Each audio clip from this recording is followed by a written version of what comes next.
back for another Saturday. Got a special guest, Morgan Salzman. Hope I'm pronouncing your name correctly.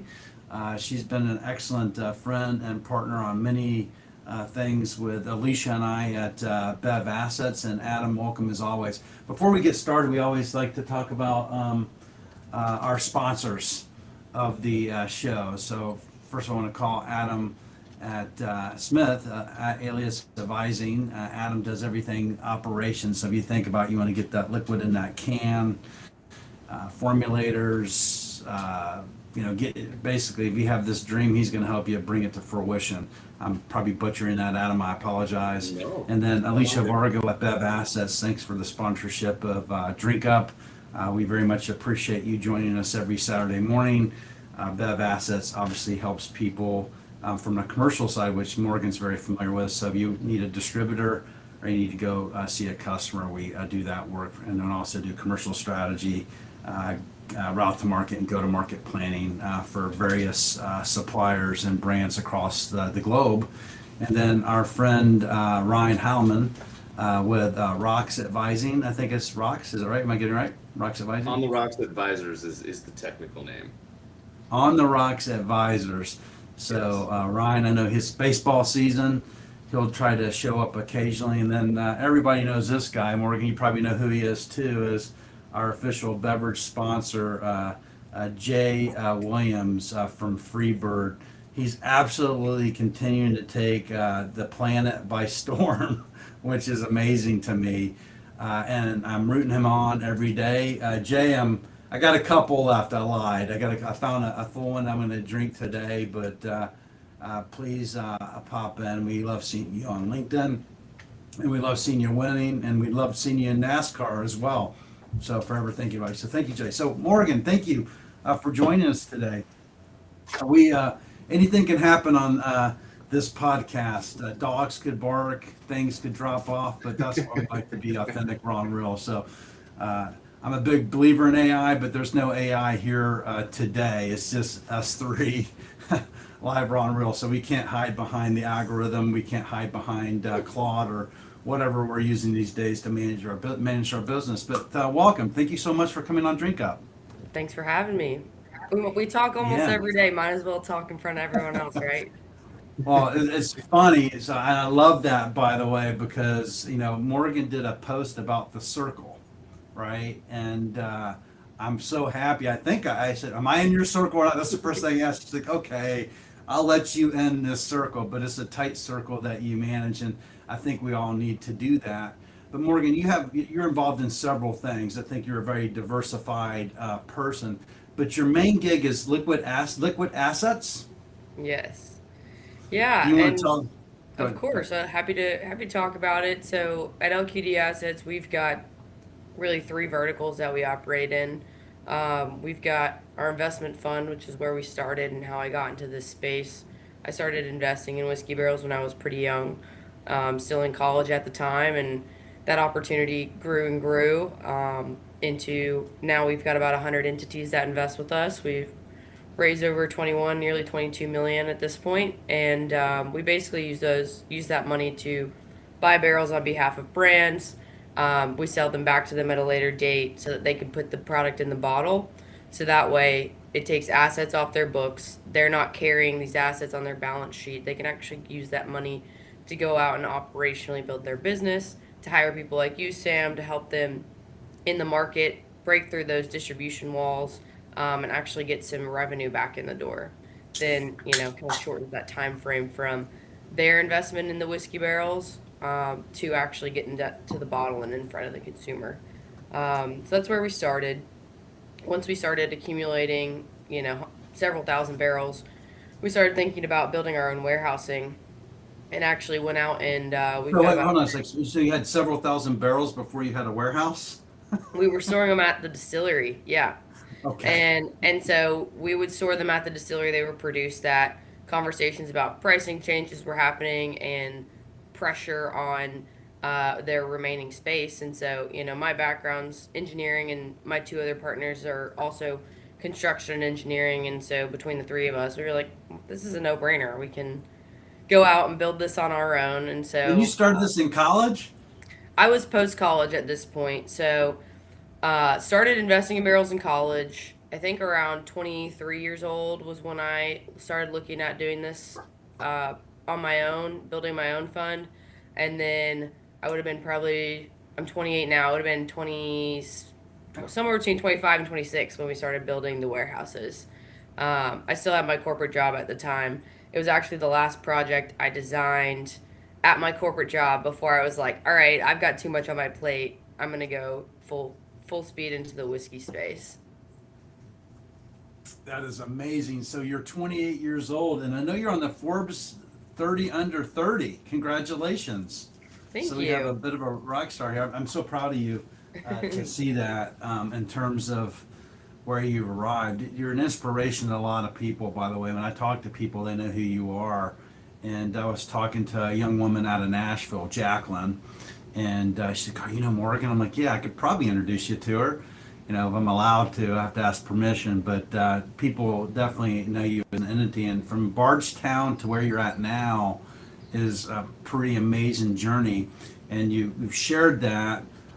What made you decide that you wanted to go and it was in your blood into the bourbon business? Is it just because how you grew up around Bardstown, or what was it? For me, it was the heritage part of it is super important to me. I've always been very proud of where I'm from, and if you ask any of my friends from college about me, they're like, "Oh, Morgan, Kentucky, whiskey, all those things." Are going to be what they talk about, and that was definitely one of the bigger pieces. It was a way for me to stay connected to my heritage and my home life. Because, like I said, very proud of where I'm from, and it's a unique place. And then on top of that, I've always been very interested in investing and finance, and so that's kind of what led me into exploring the investment in the whiskey space. At that age, it was almost like a private equity esque opportunity at, you know, 21, 22 years old. And for me, I was like, no brainer. How do I not participate in this? Because I'm really not going to get this opportunity elsewhere. I was, Morgan, I was selling my books to get beer when I was your agent.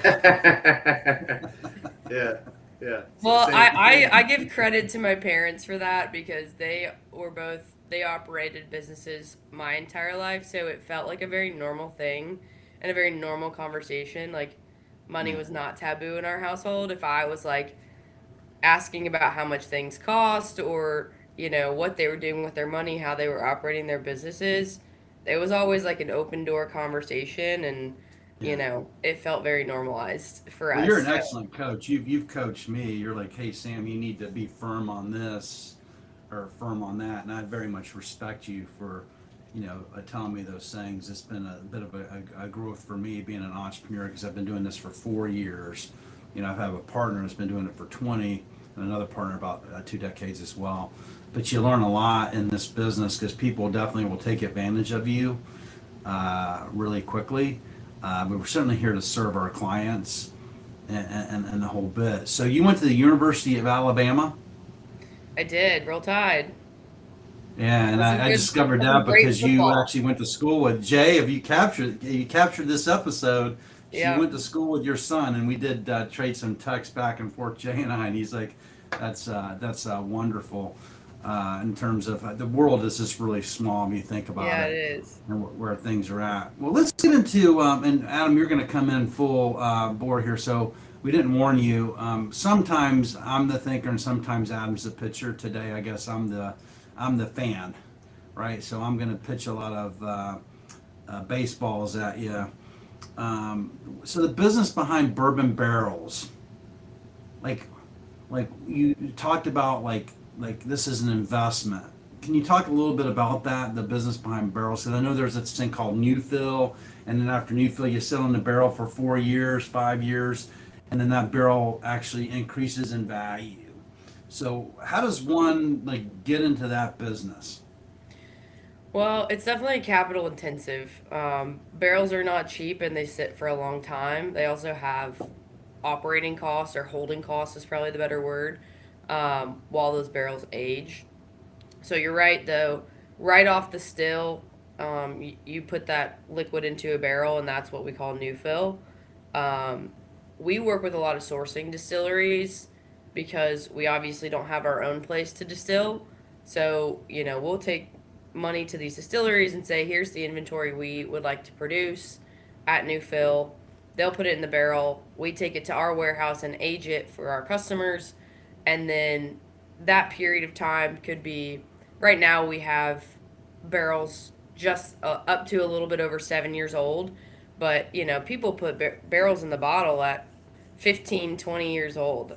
You don't really see too much older than that in bourbon because you play with the way the oak affects things. Is anything gonna be left? Is it basically all the bourbon gonna be gone? That is true as well. The angel share piece, yeah, you could definitely run into an empty barrel at that age.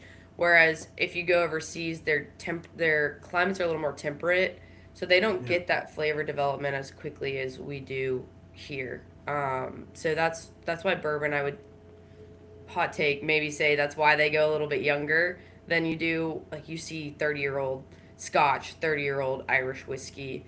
You don't really see that old in bourbon very often because it's hard to get a quality product and make sure those barrels aren't empty. So I have a story I have to share here quick that I think you guys will both get a kick out of, because Sam, your daughter obviously just recently got married, right? And Morgan, Yes. you work in bourbon. So when my wife and I got married, some people do a lighting of the candles, some people do sand, and we found, I think Bree found it online, just a little, it was like this big, like not even a football sized little mini bourbon barrel, right? And we got an unaged whiskey, right? And we were like, that's going to be our unity thing for the marriage. We're going to put this unaged clear whiskey in this barrel, and then a year from now we'll open it and we'll have a little snifter of it, and that'll be our thing, right? Not thinking, right? Because I knew it. Like I'm familiar with the Angel Share. I've drank bourbon, I've drank whiskey, but I just didn't put two and two together. We put this little, it had a little stand. We put this little barrel downstairs on our piano. We're in Minnesota. It's a tuck under house. The basement's cool. What I didn't realize was a piano sits right in front of a window. So there was sunlight coming through that window onto that barrel every day for a year, right? Or most days for a year. Our year anniversary goes by. We go to open that thing, fucking dry as a bone, totally empty. I have Awful. heard that about the small ones, and I'm not sure how well sealed they are by any means, but Sure. evaporation is real, and you will definitely run into that. You're not the first person I've heard about those small barrels finding it empty after a year. Yep. That Yep. that is amazing. So That's you gotta, tragic, though. It yeah. was. It was such a fucking bummer. Yeah.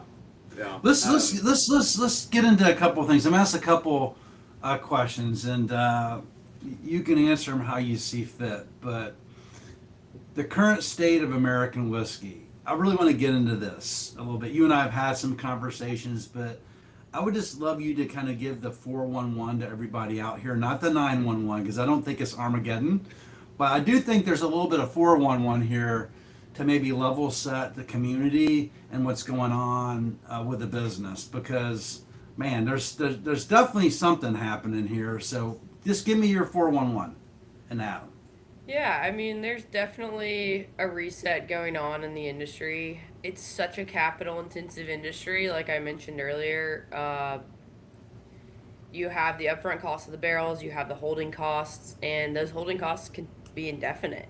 You really don't necessarily know how long you're going to hold these barrels every time when you buy them. Yeah. And so, you really have to plan for the cash flow to be able to cover those over time. And so, what I think is really happening is I think the growth that we were seeing during COVID was expected to continue, and it kind of cooled off, which is obviously the opposite of what we had planned for. So there's inventory out there that doesn't have, an exit strategy right now, and so people may be running up against loans that are due, or they may have had a very, very high interest rate because of the value of the product at the time of purchase. So, people are running into money issues. And you really do see this happen in every industry. You see it happen in the stock market, you see it happen uh, all over the place. And in real estate, perfect example as well. It's a supply and demand issue. And so, what happens when there always has to be a rebalancing. So Yeah. we're in that rebalancing stage of, people are cooling off their production. They are sifting through and running through a lot of the barrels that are aging today. And so, really trying to figure out when do they need to restart this production? How long is this going to take to go through some of this inventory? But generally that's kind of where things are. I agree with you though. I don't think that it's the sky is falling and the bottom's falling out of this industry. I really do just think it's a recalibration. Um, and consumer behavior is changing. So you Yeah. can't ignore Spirits that. is still the latest data that I shared the other day on Drink Up Live podcast industry brief was that spirits is actually the driving force within the business right now. So I don't think people were, and I was just at a wedding with a lot of Gen Zs, just to let you know, and there was a lot of drinking going on. Yeah, I There's agree. no I short, hear a lot there's of. no short of drinking. They aren't really, they were not looking, and no offense to my friends in non-alcoholic space, because I did definitely think there's a need there, to be clear, but they weren't looking for the NA option at the Right. wedding. Well, I think there's a little bit of like a misconception that they're not consuming. I think they just are consuming differently. Yeah. And and maybe they're not having 3 a.m. nights anymore. Like maybe it's just hanging out, drinking with your friends, and then going home at a reasonable hour. So you don't necessarily get all of the hours with Gen Z that you got with previous generation. And that Yeah. obviously decreases how many products they buy when you're talking on the on premise side of things, at least. Yeah, I got you. So back to the business of barrels and bourbon. So with production slowing, do you see, so like are people moving up the number of years? Like someone told me the other day that I think they're looking at like 5 year old now. Like that's like the starting point. Is that true or not true? In terms of, it used to be like So a 4 year old. yeah. That's a great question, and I do think that's happening because basically people can get older inventory for better prices, and so typically they're going to push that age statement up, even if it's temporarily, to get the value out of that product. Because people look at age statements and they associate that with value, which it's funny. So at 4 years old, that's when you can stop putting an age statement on the bottle, but ironically, that's when most people care. They start to care when it's 4 years or older because, again, they associate that with value and quality. So I do think people are trading up in their inventory. And in the future, when we do have this barrel reset, there's a chance they're going to have to bring that age statement back down to keep their price point. Or we're going to be back in the same position we were during COVID, where your boutique bottles are raising in price, which Sam, we talk about that all the time. Where's the price point need to be on the shelf to get the consumer that you want and to be competitive with some of these conglomerates? It's very hard for a non-distilling producer to get in the same ballpark of pricing as a conglomerate just because they own the supply chain from beginning to end. Yeah, what's Buffalo Trace selling for nowadays? 29.99 basically. It's Yeah. it's around the $30 mark from what I've seen. But even What's with that though, I think allocation puts them in a different category. I know there's some states that are still on allocation for Buffalo Trace, and I think that still creates demand and creates scarcity, even if it's a mental game. Yeah, I I love have to ask an amateur LTOs. I was talking question. to someone the other day that you should do not let Adam go, but limited time offerings. I think there's an opportunity to help move through that inventory by creating more LTO opportunities. And I've even thinking about calling you. I know you gave me some quotes. I got to step up my game to get the right price, but just come out with some LTOs for the sales team to just like some cool stuff, that and I don't know if the consumer's up for it or not, but it seems like kind of the one and done stuff is kind of the collector's like, yeah, I have that, it's never coming back, kind of deal. Right. People love that. I think so. I think it's an I have to opportunity to help ask, move. Go ahead, Adam. what's allocation when you say it in reference to like Buffalo Trace? What does that mean? Well, allocation, it's like limited supply is shared with certain distributors, and only certain distributors get access to it, and only certain states get access to it. That's really Mm, Sam's cup of got it. tea. Yeah, and retailers Got it. get Okay. really upset Okay. really quick, by the way. I've sat, when I was with I would Breakthrough, I've assume. sat in front of the state. They've actually come calling on me because of our allocation policies, and we had to document it of how things were being allocated to customers because you give someone Sure. an unfair advantage to the business. So it is a Sure. That's delicate It deal does. with the supplier and distributor and how that is done. that's But for the exactly why I most asked. case, like you take like I don't know if I have a bottle like here you go, Foursquare. You guys familiar with this product? Yeah. It's I don't know, like here you go. But anyway, it's called Foursquare. It's Richard's still out of Barbados. It's a highly allocated item, and it'll do really well in the secondary market. But he does. It's basically it's one and done. He'll lay it down. It'll come out every 6 months. It'll come out with different. It's aged differently. It could be in bourbon barrels or cognac barrels with his rum from Barbados and how they lay it down there in a whole bit. But people like collect this stuff. Like I got like 15 of these just laying around, right? So Morgan need to show up and we need to crack them open and join them with We'll Adam do at some it. point. But yeah, so I do think there's a market. Barrel inventory storage and supply chain realities. So you talked about that.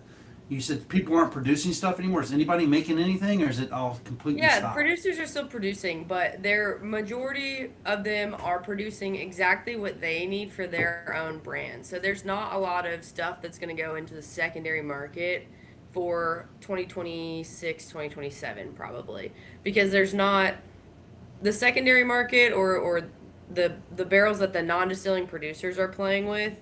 Those are, typically sourced barrels versus Okay. a heritage distillery like Jim Beam or Heaven Hill. They're typically keeping all their stuff in house. Now you're seeing some of that come on the secondary market every now and then, right now, just because they also have a little bit of an oversupply. But Yeah. it's really playing into that secondary market. Will those NDPs have the barrels that they need in the future because they're not laying them down and there's no real speculative groups laying down inventory in hopes that those NDPs are going to need them right now. They're all having the same question of, where is this really going? We need to see some things shake out before we jump back into this and build a new plan. What is an NPD? An NDP, a non-distilling producer. Non-distilling producer. So Okay. that's any brand that takes sourced inventory and doesn't distill it Yeah. themselves at their own distillery. So you actually educated me on this, by the way. So we were talking about one of our mutual clients that we work with, and I'm like, yeah, he should be getting the best at $900. Like, whoa, wait a minute, man, it's only available for a certain amount of time. So talk about like how you help a client. They find something they really like. Like, what's the like getting them away from someone like me making this assumption that I'm just gonna like get this forever at $900. You want to find like the sweet spot, right, in terms of what goes in that bottle. Like, how does that work? Yeah, well, and pricing in barrels is truly based on volume. You're getting there's wholesale pricing and then there's Yeah. small volume pricing, and those are always going to be different. And that's the way it is in every industry. When you look at glassware, when you look at grain, all of that, it's very much so based on volume, and it's also based on supply. So it acts. I feel like bourbon inventory acts almost like a commodity, even though it's not, because it really does adjust based on supply and demand. Yeah. So pricing really does change in that way. In terms of how do we get the right product into the bottle for a client, it's a lot of tasting and what product do they want to see on the shelf, what proof point do they want to be at, what audience do they want to be at, what price point do they want to be at. All of those things play a role in how we decide what inventory they use. And I mean, you're always playing the game of, is this going to be available in the future if you're not producing your own stuff?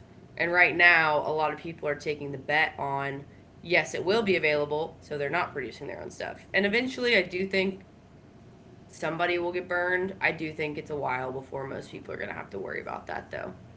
Gotcha. So, scale it and sell it before it changes, which is everybody's dream, 3 to 5 years. Adam, you got to have some questions, man. So, bring them on. Oh yeah.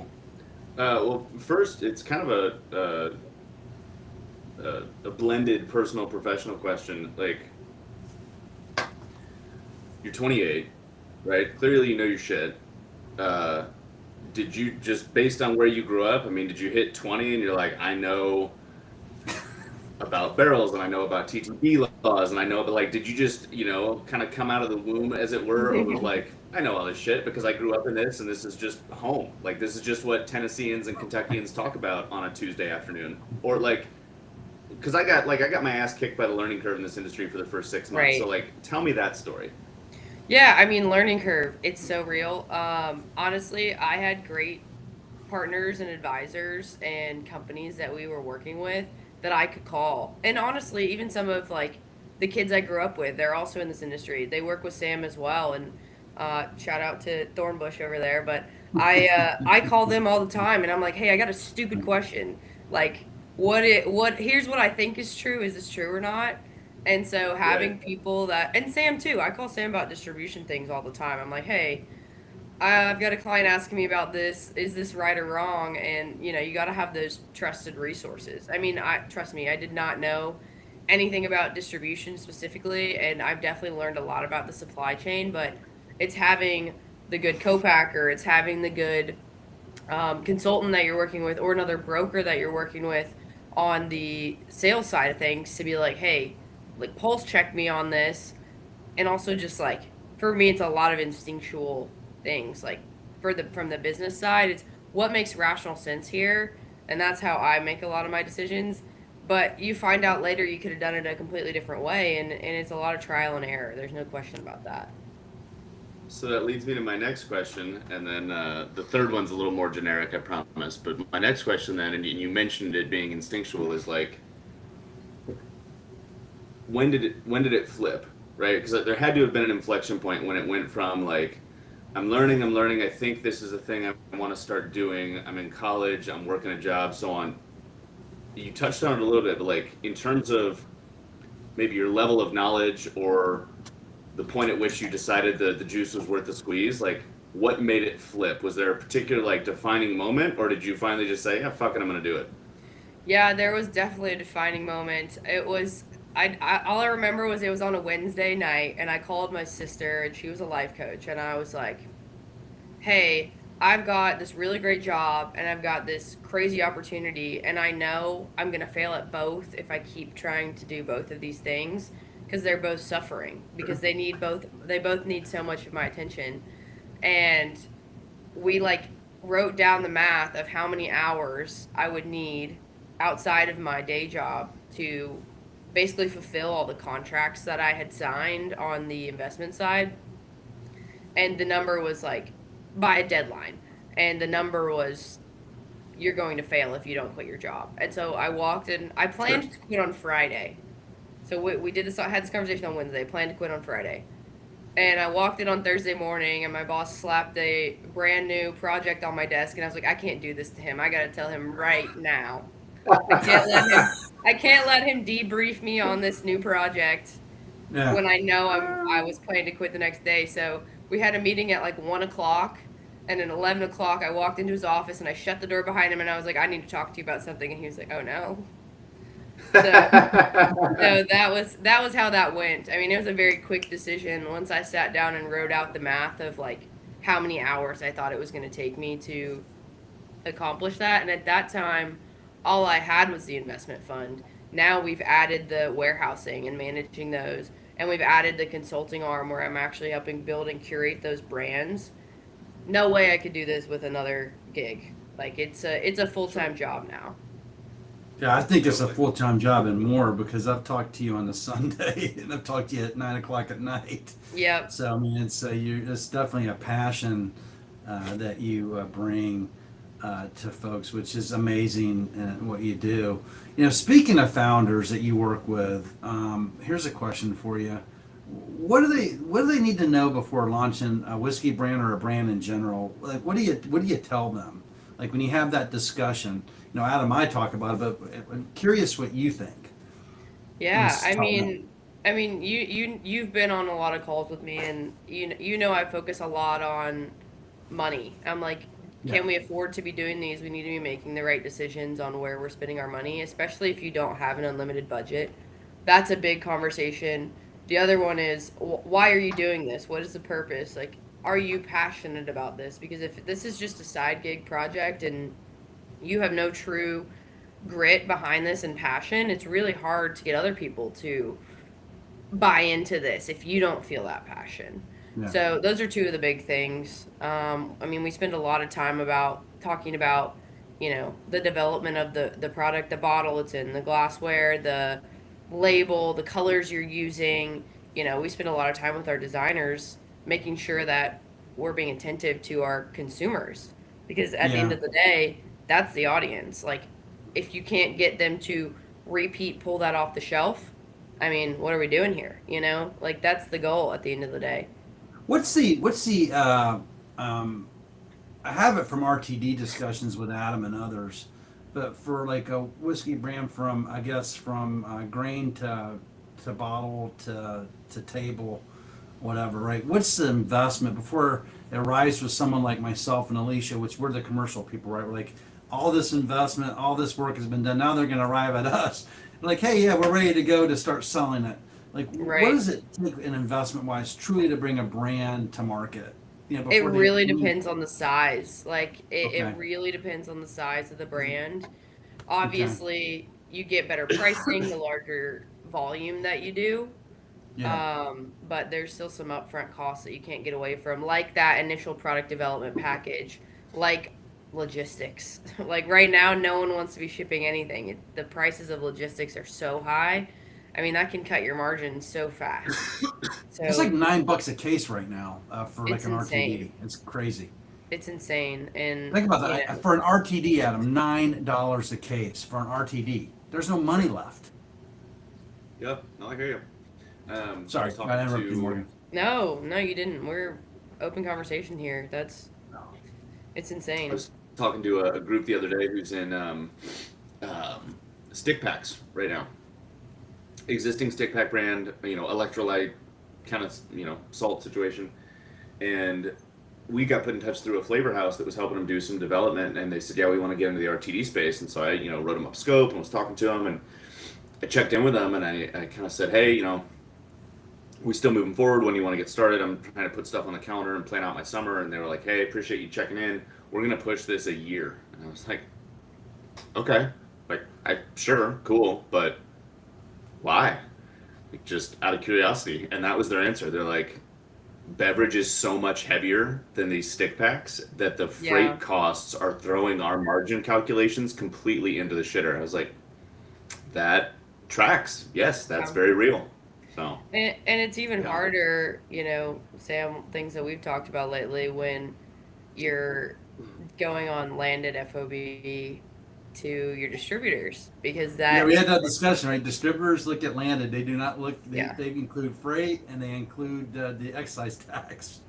yeah, which Yeah. is Good, thanks for which is that. crazy. It's you're putting all the liability onto those brands to really take that hit. And it's so variable. It's so variable when it comes to freight. Like, you got to redo that calculation every time you ship something.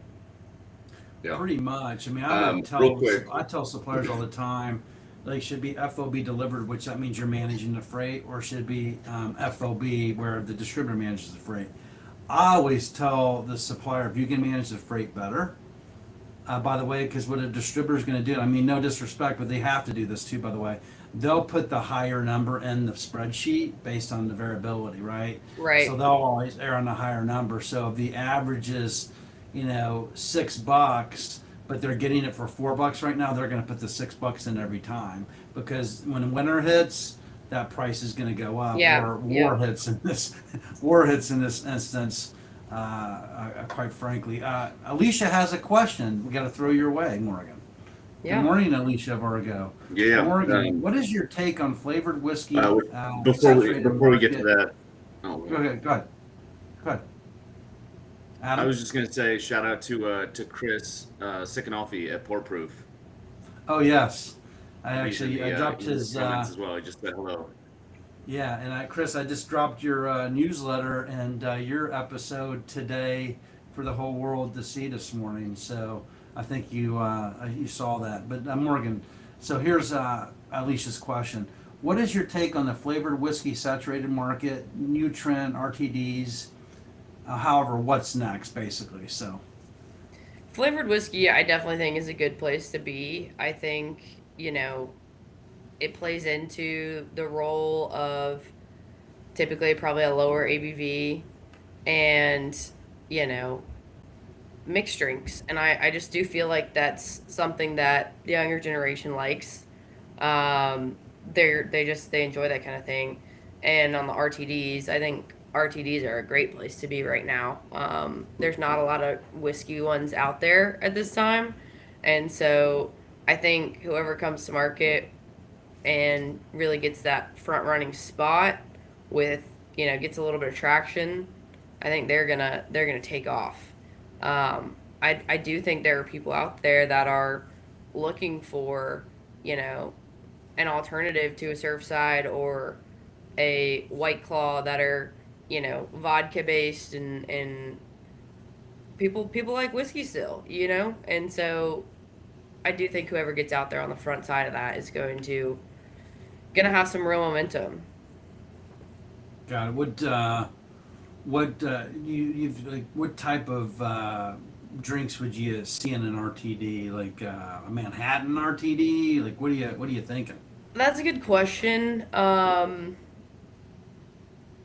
I don't know. I feel like probably something less bold than that. I don't think like an old fashioned in a can would do well. I don't think a Manhattan. I think those are gonna stay as bar drinks, or cocktails. I don't know. I haven't put much thought into that. I would say it would be something more simple, like competing with a White Claw and those simpler flavor profiles, because not everyone's gonna even know what a Manhattan is. If you put like a Manhattan in front of them in a can, they're gonna be like, "Oh, what's that?" For the uneducated whiskey drinker. Yeah. So I think you'd have to go with like something simple. Okay. Well, Like I think not all RTDs are the same. The problem is if you go walk a store, they're all lumped into like one location, yeah, and they're different proof points, right? You have like your Amalfi Coast, which our friend Mallory at St. Spritz calling her out. She's like absolutely taking the world storm. By the way, I knew her before she even came out with her package to to a foolproof 15% top dog, does well in Pennsylvania and is setting up in Florida right now, soon to be Minnesota, I think, and going into Jersey. But that's a 15% ABV versus a carbless, which is doing fantastic. We know all Adam and his journey and what him and his wife Amanda have done has been great, but they're not all the same. And I right. feel like They're everybody's leaving money on the table. By the way, why does everybody have to be $12.99 for a 4 pack? If it's a 15% ABV, full yeah. cocktail in a can, why does it have to be the same price as a 5% low ABV product? Any thoughts on that? I mean, I definitely don't think it has to be the same price, but does the consumer value that higher alcohol content more? That's really what the question is. And Yeah. I don't know the numbers on those two brands by any means, but I think that's really what the question is. And, I think it's sorry, my That's phone a is great question, by the playing way, music. because when Did we you hear talked to that? well, no, that's a great statement, by the way. And we will talk to a client, and the client will say, "Hey, I want to be at $24 for a 4 pack because I'm 15% ABV." But as a consumer care, I don't have that answer. I suspect this consumer doesn't know and doesn't care. Right. I think they look at it as a can, and they're going to Yeah. take that can, they're going to throw it in a cooler, or they're going to bring it to their next party, and they don't know, and I don't think they're looking for it. Yeah, and a lot of people I think don't even look at the difference between like wine and beer on the shelf. Like, when you're looking at like a draft beer board and it's like one of them's 6% ABV, another one's 12%, another one's 5%. Yeah, I don't really think people are picking based on that. I think they're picking yeah, based on what they know and maybe like the type of beer. Like if you see like a wheat beer on the schedule, maybe that's what you can look for. But I Right. don't really think people are looking, and maybe they are. Maybe there's a group of people that are, and saying, "Oh, that one's a higher alcohol content for the same price. I want to get that." I don't think they have all those thoughts in the aisle. I think Right. it's very much so like quick decisions, very visual, and looking for what they know. Gotcha. Let's talk about your consulting. You've definitely been a tremendous help to Bev Assets, and myself and Alicia. We very much appreciate it. Can you walk us through what your services are and what you provide? Yes, on the consulting side, so we typically work with whiskey brands. A lot of the brands that we work with do have like a vodka or gin or something else that's pretty easy to plug in as well. But typically our front is on the whiskey side because we can help source all of that. And so we'll help you with anything from idea to finished product. So it's really very operational, very logistical management of the brand. And so we will, help you with your dry goods, co-packing, managing inventory, the logistical side of that. And we've worked with small brands that are doing, 3,000 bottles a year to larger brands that are doing 10,000 cases a year. So it really just varies. And we can plug in as needed. If you want to champion a lot of the operational stuff, you can tell me, how best I can plug into that system. Um, and so, then once we have a finished product ready to put on the shelf, I'm calling Sam and saying, let's get this in with the distributors and get this into a couple new markets. I may be calling you. I don't know. I feel like I have this itching. It's probably stupid on my part, but I'm like, I'm gonna come out with a limited time offering uh, bourbon. You've heard it now, We Alicia. should She's do probably it. gonna call me like, WTF, man, stop. But New I come projects out with left and my own right, huh? LTO. A bourbon 10-year-old that I'm gonna just go out there Let's and do it. man, it Well, I seems got like there's I got some. some 10-year-old that's great. We should do it. Let's see if we can collaborate. You heard it here first, Adam. Maybe you're gonna come on in on the deal as well, but there could be an opportunity here, for sure. You're muted. You're muted. You're muted. Dogs. Uh, that was my only other question. Is like say like because I mean again I do RTDs, but I get all sorts of random phone calls. So like say somebody calls me Monday and is like, hey, I want to come out with a 10-year bourbon in the next year. Okay, clearly you're not gonna start from square one, right? Right. What is that like? Do we just? I mean, just I'm oversimplifying, but does someone just call you and go, "Hey, like, what 10-year bourbons do you have available? Give me some pricing and let's fucking go," or like, what happens? Yes, that's what happens. Like you call me, and if you and a lot of time people don't know what they want when they're at that early of a stage. So we Sure. may have to play around with like age, whether they want a wheated or a rye, if they have a mash bill in mind, if they have a preferred producer. Usually I'll give them like a list. They can pick through that. Again, you have so many elements. Whether you want to focus on the flavor, whether you want to focus on the pricing, whether you want to focus on the packaging. There's a million elements that go into it, and usually Yeah. you have to prioritize one over the other, and or at least they have a priority list. Mm-hmm. So with that, once we have a conversation, it's easier for me to tell them, okay, here's the path I'm seeing from our conversation. Here's the next steps. Honestly, I've had the most trouble with labels in the past Mm-hmm. probably 4 or 5 projects that I've done Mm-hmm. with label development, and the timelines associated with that, or even the printing side of things. Mm-hmm. Those have been our biggest times as of late. You But, are. Can you give some general costs? You don't have to obviously. It doesn't have to be an exact number because it depends on the project, right? But general costs. I have this dream. I want to come out with my bourbon, and what's like what should I be prepared for, and what's going to cost me to bring it all the way just right at the commercial side. What am I looking to invest in? How much? again, it varies so much by size of the project. Like, Okay. if you just want a little family brand, you could probably get that out for under 100 grand. But I Okay. just don't think you can. I don't think you can do much with it without being prepared to spend roughly that. Got you. So probably 100, 6 figures to get going, and then you got to be prepared to spend more than that once you get going. Right. Well, I mean, I would say you have a little bit of lead time in that to get your product out into the market. But I think before you Yeah. start seeing another dollar come into the door, you need to be comfortable with that. And again, that's assuming smaller size brand. I'm not, it's got to be more than that when you're looking at major volume coming through Can the you door. do like so when you have a barrel like this blending thing? Can you explain what blending is? Like, I'm looking for a particular taste. Do you take like different barrels and blend them to taste that I'm looking for? How does that work? Yeah, so depending on again the size of your batch, you can Yeah. do like a small batch whiskey, which is what I would consider a lot of boutique brands would be a small batch whiskey, Yeah. or a blended whiskey, and they could be anything from 10 barrels to 200 barrels in this Okay. blend. And so, depending on how curated your picks are and how much volume you have, a brand will have a blender.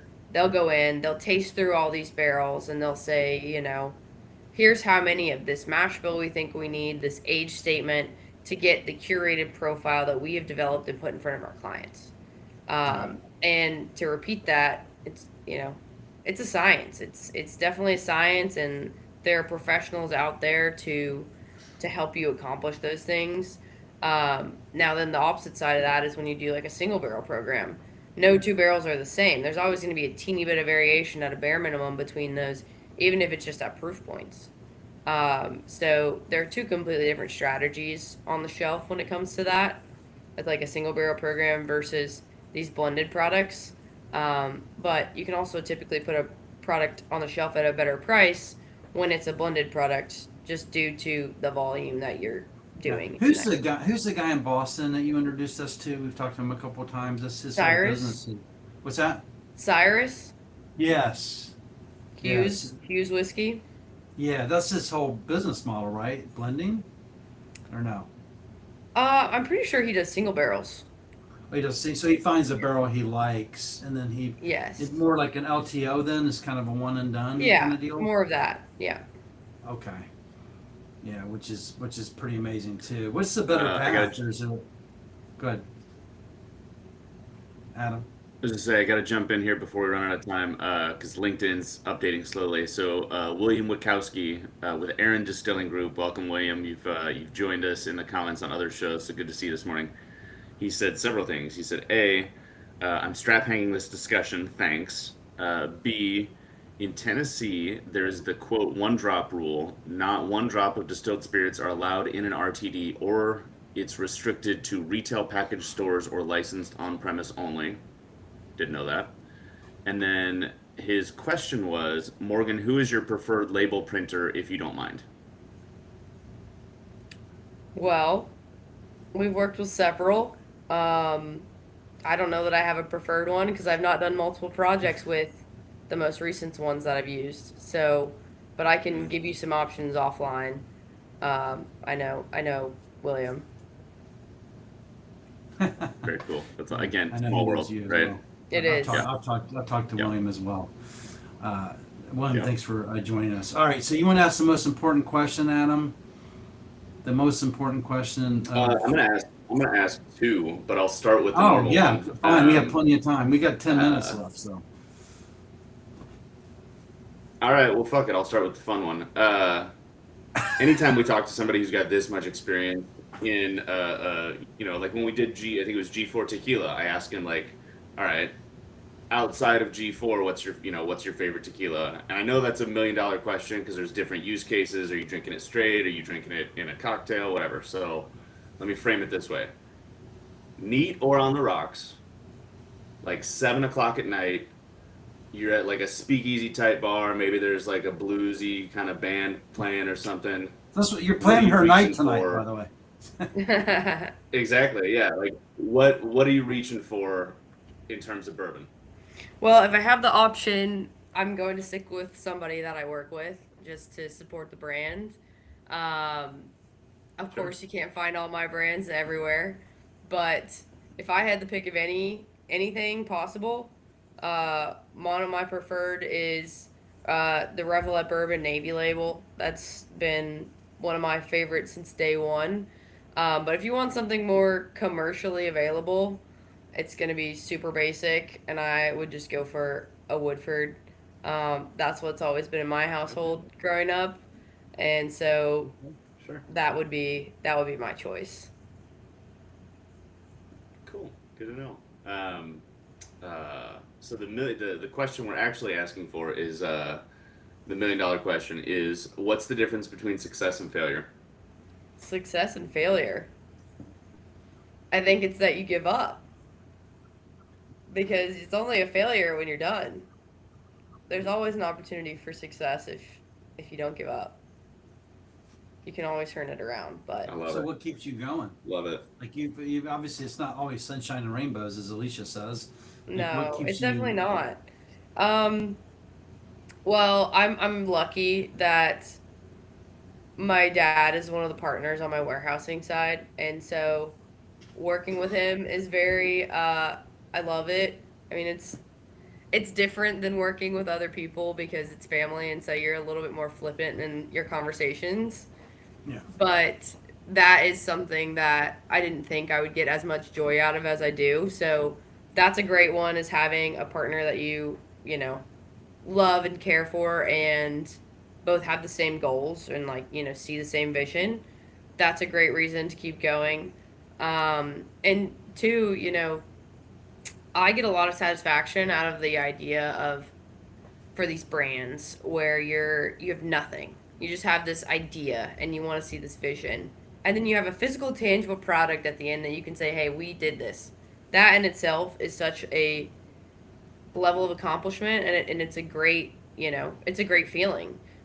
Even if the brand doesn't go in 10x, 20x, 30x, whatever, um, it still is an accomplishment and like a trophy almost to see Yeah. that. So I would say those are two good ones. That's amazing. That's amazing. And my thing is not giving up is the answer that is the answer in my mind is if you don't quit, you don't lose, right? Just keep going. And because the sun will eventually come out. At some point, you might like it. My day could be at 10 o'clock in the morning, Rome is burning by noon. We build a new building and things are great. And by 4 o'clock, it's burning again. And by 7 o'clock, by the time I go to bed, everything's great again. It just depends, but you just got to keep rolling with the punches, and then all those successes that happen. We love seeing brands realize their successes as well.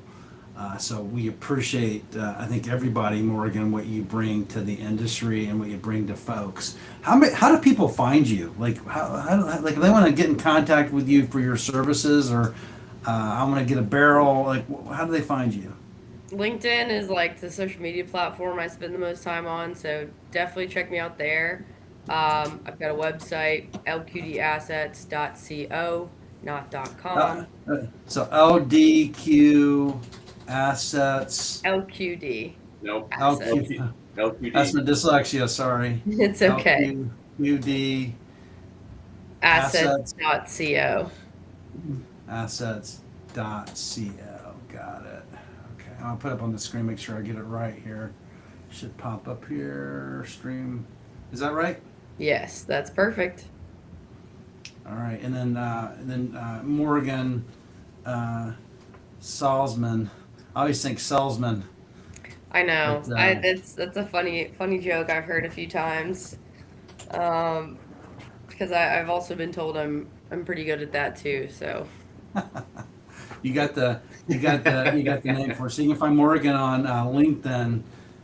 She brings a lot of value too. You also, I follow you on TikTok now, by the way. oh yeah, So you TikTok shows a motivate me. lot more personal things. I'm like fitness and all the normal things in life. No, I love it because you're out there on the track and you're running like, okay, I'm gonna go for a walk.